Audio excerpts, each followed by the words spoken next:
Hi there, salve. Welcome to Interview Insights, organized by the U.S.-Italy Forum. I'm Claudia Flisi, a journalist in D.C. and a graduate of SCIUS, the Johns Hopkins School of Advanced International Studies, which hosts the forum.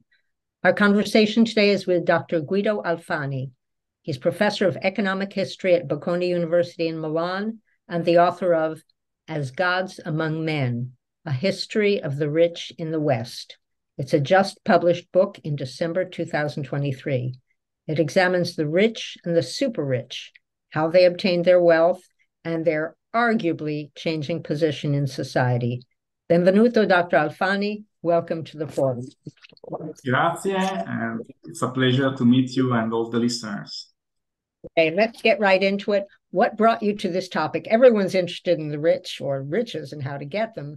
What brought you specifically to this topic academically? Yes, so I came to this topic from my general interest in economic and social inequality.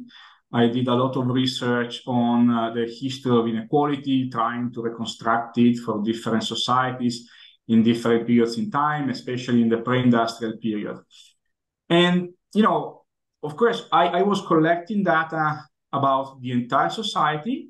And I started also focusing specifically on the bottom, so on the poor, which is something that many have done. And then at a certain point, I was asked to write another article, which I hadn't planned for before. And I thought, okay, so what I'm going to do? And I thought, well, why don't I write an article about the rich? I have the numbers. It will be very, very easy, I think, to take my dry numbers and to flesh out the whole article with information from the general literature. And that's why I understood that it's true that there is a lot of interest in the rich. There are a lot of books about rich people, but in terms of, social science books, kind of a little bit more systematic, analytical, comparative, there was very, very, very, very little. So I struggled, but I also started becoming interested in the topic. And then I thought, well, this is interesting because there are clearly things that would require some more research, and why don't I do it? And then the more I thought about that, the more I thought, well, this is actually a hole in our knowledge, and I might try and fill it in. And, so I was really pursuing my personal interest there. And as I proceeded with the project and the book proposal, then the development of the actual book, I continued to realize that there were different angles that I had to take into account. And, the title, As Gods Among Men, is provocative. You do give an explanation of why you chose that title in the book, but could you explain to our readers and listeners why you did?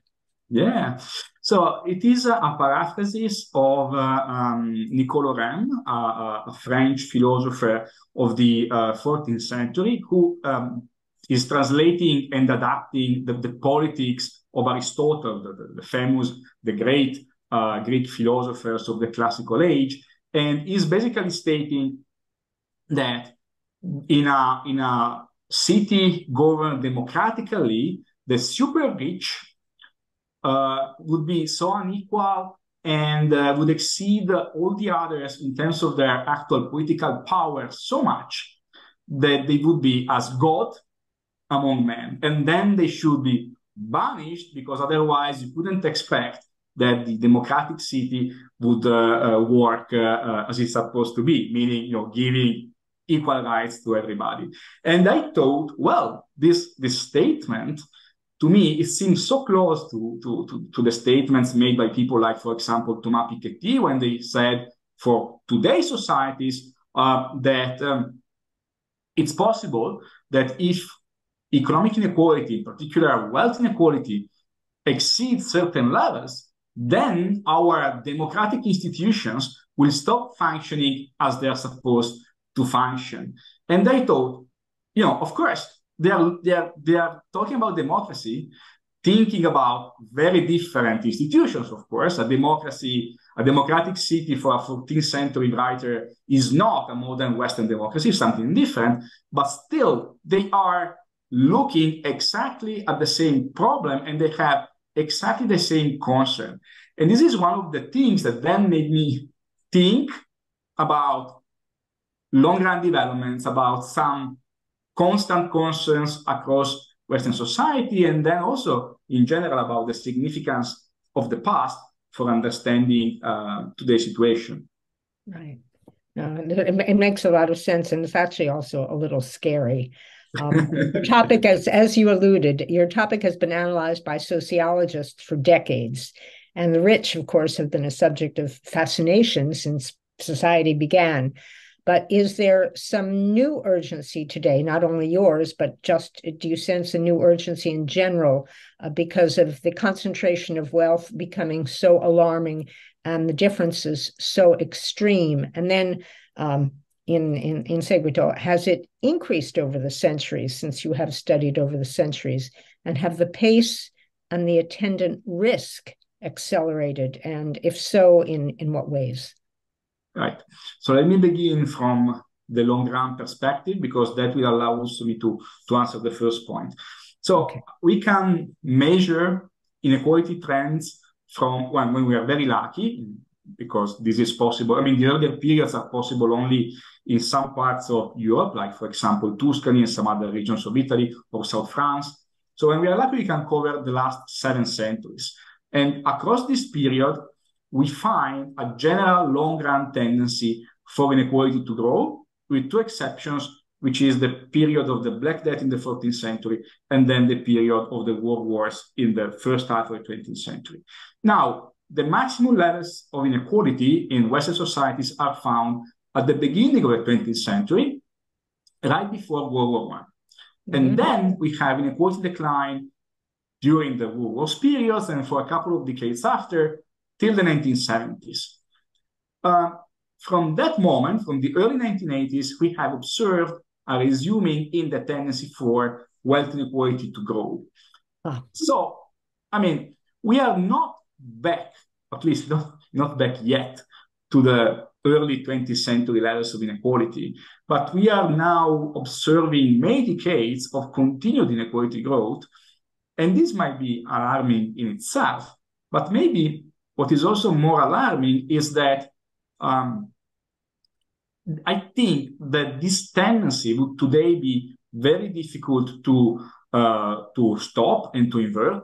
Of course, if we wanted to stop and to invert that, because I think it's a matter of choice, right? It's not something that it's unavoidable. It's not even something that we should necessarily want to do. I think we should, but this is kind of also a matter of, preferences, if you want.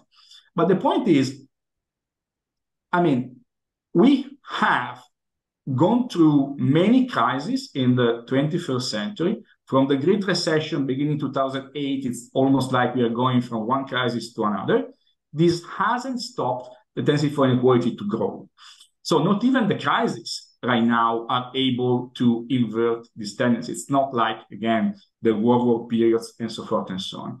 So this tendency has been very resilient to shocks, and I don't think we have any reasons to believe that it will stop. So what we don't know is which level of inequality will reach in the future, right? We don't know that. What I think we can say is that very probably this tendency will continue because of this resilience in the, hierarchy of wealth, but also because something which we can already say is that seemingly in today's context, it is very difficult politically to try and make the most affluent strata contribute more, even in times of crisis, right? So there have been many requests for making the richest pay a little bit more taxes, for example, even in a temporary matter, like just during the crisis. But if we look at actual fiscal reform, what has been done is extremely limited. And I think it's pretty difficult to think that this situation will change. So it seems like it's very difficult today to try and curtail this tendency for inequality to grow. So the point is, which level do we want to reach? Which level are we ready to reach, right? And also, and this is, for example, something that Thomas Piketty has highlighted very clearly. Is there a level after which our democratic societies will be democracies only in name and no longer in actual practice? Because again, we'll reach a level after which, again, the super rich will actually be as gods among men and able to fully condition politics and policy making? Question mark, but I think it's important to ask this question. A little bit ominous. You've broadened Yes. your analysis, and maybe this is a result of your having broadened your analysis, but you've broadened it to include periods before the Industrial Revolution, which is when most studies of the rich start, during and after the Industrial Revolution. Why did you decide to do that? Obviously, being Italian, you have access to information about riches in Italy in the 14th century, and by extension, France and perhaps Germany. But why, aside the access to the information, why did you decide to broaden it that way? And what additional insights has that enlargement given you for the book? Yeah, I think it's absolutely crucial from my point of view to look at the pre-industrial period, because if we look at the Middle Ages or even at classical antiquity, there was a very different perception of the rich. So they were looking at the rich from a different angle, but the kind of problems they were discussing is exactly the same kind of problems we discuss today when we consider the situation of the rich in modern societies. So they are looking at the rich from a different perspective, but by looking at what these people centuries ago argued, we can maybe notice something of our societies today that we wouldn't easily notice otherwise, because we are used to think along certain lines. Okay. Again, as with the comparison between OM and Piketty, they were experiencing very different situations, but they were highlighting exactly the same problem. Is extreme wealth inequality compatible with equal access to institutions? And of course, they were giving different answers, but we're highlighting the same problem. And that's a problem which has been with us in the West for millennia now. I mean, already Aristotle was highlighting that, but more clearly these medieval scholars. You've broadened your research in many ways. You've also broadened your perspective to include the rich, not only the super rich, like the beginning of the 20th century in America. And there's a rich, which you at one point define as the top 5% of society, rather than the top 0.1% of society, which are the super rich. Why did you decide to do that? And what additional insights has that enlargement brought? Yeah. So I look at different percentiles, like, as you said, the top 5. I look systematically also at the top 1, and then smaller percentiles. And the point is, if we play with that and we look, for example, at the composition of the rich defined with different thresholds, we discover that, for example, there is a different prevalence of people who made their fortune in finance among the very richest. While if we move down and we get to the top 5%, we find that many people who became wealthy because of their because they exercise successfully liberal professions also appears, like doctors, engineers, this kind of people. And so looking at different percentiles is important. And for some of the arguments I make, looking only at the super rich would not be proper, because the point is also to see how it has become possible to become very affluent across society. And to do this, you don't need to become the super rich of, say, the 16th or the 17th century. So having a broader definition of the rich allows to observe more, right? Right. And that's still something which is common, I think. And at the same time, this is sort of ironic, at the same time, you define the rich as those with wealth 10 times that of the median, in addition to or in contrast to the top 5% of society. What brought you to this particular definition? I mean, you do explain it in the book, but explain it to our listeners. Yeah. And how does this definition change your findings, and why, in your opinion, might it make more sense to do it this way? Now, the problem with defining the rich as those belong to the top 1 or top 5 is that they are a fixed share of society, always, the top 5. Now, the point is, isn't it the case that in different areas and in different periods in time, the rich have been more prevalent than in others? So we need some indicator which allows for the rich as a percentage of population to change. We can't fix it at top 5, which is, again, fixing them as 5% of society. So if we define them in a relative way, which is mirroring what is often done in studies of poverty. So often you fix a relative poverty line, again, that might be like 1/4 of the median in terms of wealth. Those who are below that are poor. I take 10 times the median as the threshold for the rich, because for a substantial part of the period they cover, this will lead the actual percentages measured to be close to the top 5 and usually in between top 1 and top 5%. But this allows to observe whether the prevalence of the rich changes in time. And I can do this systematically for the pre-industrial period, because I have good data, actually. And I observe that, generally speaking, the prevalence of the rich increases in time. And what's interesting there, and this is not in the book, but it's another part of my research, is that at the same time, the prevalence of the poor also increases. So you have that the rich and the poor increase at the same time, and that's social polarization. The distance between, the bottom and the top is growing, and that's not good for how society is organized.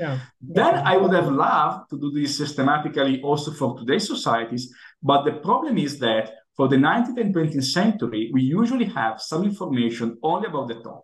So, to do this systematically, you would need to have the distribution of wealth across the entire society.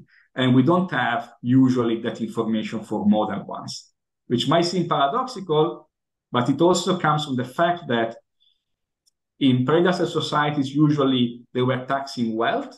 And so we have a lot of information. When we started taxing mostly personal income, we begin having a lot of information about the income distribution, but we lose information about the wealth distribution. It's a very practical reason. Right. Most studies of the rich, here's another way in which your research is a little different. Most studies of the rich are focused on the US and maybe the UK. You mentioned this in the book. But you've chosen, again, because you are European, a more international perspective, including a European perspective, as well as that of North America. What additional insights has that provided in terms of your knowledge of the rich and the behavior of the rich across the centuries? Right. Well, it's not only because I am European, it's also because the America and the Britain actually become the land of the rich relatively late in time. From my time frame, I begin, for example, with the 11th century, and in the 11th century, the areas in which the European rich concentrated were Italy and, to a lesser degree, the Low Countries, so nowadays Belgium and the Netherlands. So there is a switch across the ages, if you want. So I tried to explore in a comparative way the rich and the characteristics. Of course, for the reason which I just said, for the Middle Ages, I have a few more examples about Italy. For the Industrial Revolution, I have a few more examples about Britain. For the 19th century, I have a few more examples about the United States. But I still try to select cases and to discuss relevant issues looking at different countries, because what I want to highlight is, first and foremost, the commonalities, right? And then also, the differences, which are important, but my main arguments are about the commonalities across space and a long time. And to do this, you need to be comparative.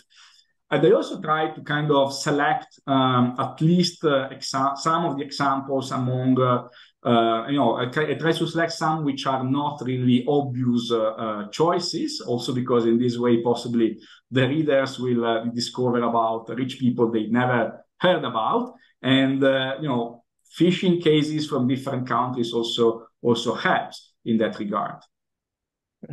We're running out of time here. There's so many more questions I'd like to ask. Let's get to the crux of it. The baseline of your research seems to be, and you allude to this at the beginning, to what degree and for how long can the rich, super rich, excuse themselves from the duty you have described of being contributory to society through taxes, voluntary and sometimes involuntary, contributing their riches to society and to society's problems, without their position in society becoming untenable and leading to social unrest and extreme disruption more than we've seen lately.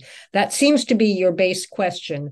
If so, how would you answer it? And if that's not your base question, very briefly, what is and how do you answer it? How do you answer it? Yeah, that's actually my concluding point in the book. So, I mean, if it is true, as I believe is true, that the social function given to the rich from the end of the Middle Ages until very recently was to help the communities in times of crisis, whether they wanted to do it or they were forced to do it, then I think the fact that arguably they are no longer playing that role, and this might be because, this is kind of an hypothesis, of course, but this might be because they are willing and able to influence policy making more than in at least most, but maybe any previous periods in time, then they're making again their position in society unclear. And when the position of the rich in society becomes unclear across Western history, and also when the rich are seen as insensitive to the sufferings of the rest of society, then we systematically observe social unease, leading to social unrest, violence addressed against the rich. And that's not something which the affluent part of society would want to see. This is not something that anybody should want to see, actually. And so I think that we should consider this risk very carefully. Right. So can you end on an optimistic note, or shall we end with that pessimism?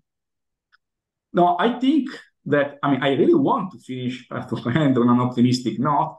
And I think that what history also tells us is that we decide how we are shaping our societies in the end. This is not, I don't think that inequality growth is something that is unavoidable. I do think that it will not stop on its own, but if we want, we can act, we can change it through our institutions. And this is what happened in the past, and there is no reason on principle that this can't be done again. I think it will be difficult because, again, the last few years have shown us how difficult it is to act in this area, but on principle, this is something that we decide, right? We decide who will govern us, we decide, at least on principle, which policies we want to employ. So if we want to reduce inequality, if we want to stop inequality from growing, we can do something. So it's a matter of choice. So we should start by reading your book, and then tocca a noi. Then it's up to us to do something about it. Thank you very much, and hope to continue this discussion at another time, because there's so much more to ask about the rich. Grazie tanto. Thank you. Thank you. It has really been a pleasure.